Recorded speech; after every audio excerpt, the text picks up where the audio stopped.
హరే కృష్ణ. ఈ మంత్ 3 అంటే జూన్ 3న వచ్చే అపరా ఏకాదశి గొప్పతనం అలాగే వ్రత్ కథ గురించి ఈ వీడియోలో తెలుసుకుందాం. ఒకసారి యుధిష్ఠిర మహారాజు శ్రీకృష్ణునితో ఇలా అడిగారు, ఓ జనార్దన, జ్యేష్ఠ మాసం శుక్లపక్షంలో వచ్చే ఏకాదశి పేరేంటి? ఆ ఏకాదశి మహిమ ఏంటి? దయచేసి వివరించండి అని అడిగినప్పుడు శ్రీకృష్ణ పరమాత్ముడు, ఓ రాజా, నీవు అడిగిన ప్రశ్న మానవాళికి ఎంతో మేలు చేసేది. ఓ రాజా, ఈ ఏకాదశి పేరు అపరా ఏకాదశి. ఈ ఏకాదశి రోజున త్రివిక్రముడు అంటే వామనదేవుని సేవించుకోవాలి. ఎవరైతే ఈ అపరా ఏకాదశి వ్రతాన్ని చేస్తారో వారు గొప్ప ప్రసిద్ధిని పొందుతారు. బ్రహ్మహత్య, గోహత్య, పరాయి స్త్రీతో సంబంధం పెట్టుకోవటం, నిందించటం ఇలాంటి పాపాలు కూడా అపరా ఏకాదశి వ్రతం పాటించటం వల్ల తొలగిపోతాయి.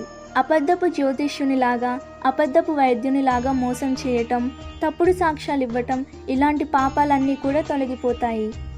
యుద్ధం మధ్యలో నుంచి పారిపోయే క్షత్రియునికి నరకమే గతి. కానీ ఈ అపరా ఏకాదశి వ్రతం చేయటం వల్ల అలాంటి క్షత్రియుడు కూడా స్వర్గాన్ని ప్రాప్తించగలడు. అలాగే గురువు దగ్గర శిక్షణ పొంది ఆపై గురువునే తిరిగి నిందించే వానికి తప్పకుండా నరకగతి లభిస్తుంది. కానీ అపరా ఏకాదశి వ్రతం చేస్తే అతనికి కూడా స్వర్గం లభిస్తుంది. అంతేకాదు, కార్తీక మాసం పౌర్ణమి రోజున 3 పుష్కరాలలో స్నానం చేస్తే లభించే ఫలితం అపరా ఏకాదశి చేయటం వల్ల లభిస్తుంది.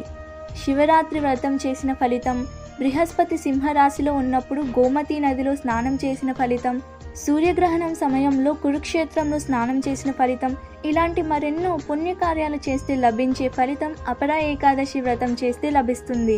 శ్రీకృష్ణుడు ఆపై అపరా ఏకాదశిని వర్ణిస్తూ, ఓ రాజా, ఈ అపరా ఏకాదశి దట్టమైన చెట్లతో నిండి ఉన్న పాపాలను కాల్చివేసే కార్చిచ్చు లాంటిది. ఈ ఏకాదశి భయంకరమైన పాపాల అంధకారాన్ని దూరం చేసే సూర్యుడి లాంటిది అని వర్ణించారు.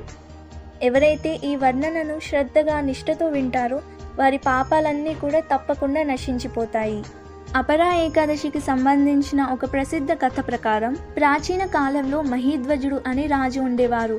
ఆయన ఎంతో గొప్ప ధర్మాత్ముడు. కానీ అతని తమ్ముడు వజ్రధ్వజుడు అధర్మపరుడు. తన అన్నయ్య అయిన మహీధ్వజుడిని ద్వేషించేవాడు. ఒకరోజు రాత్రి వజ్రధ్వజుడు తన అన్నయ్యను చంపి అడవిలో అతని శరీరాన్ని ఒక రావి చెట్టు కింద పాతిపెట్టాడు. అకాల మరణం వల్ల ఆ రాజు ప్రేతాత్మలా మారి అదే చెట్టుపై ఉండిపోయాడు. ఒకరోజు అక్కడి నుంచి వెళ్తూ ఉన్న ధౌమ్యుడు అనే ఋషి ఆ ప్రేతాత్మను గమనించి తన తపోబలంతో ఆ ప్రేతాత్మ గురించి అన్నీ తెలుసుకున్నారు. ఆ ఋషి ఎంతో దయతో ఆ ప్రేతాత్మను ఆ చెట్టు నుంచి కిందకు దింపి పరలోక విద్యను ఉపదేశించారు. ధౌమ్య ఋషి ఎంత కరుణామయుడు అంటే అతను ఆ ప్రేతాత్మ కోసం అపరా ఏకాదశి వ్రతాన్ని చేసి ఆ వ్రత ఫలితాన్ని ఆ ప్రేతాత్మకు అర్పించారు.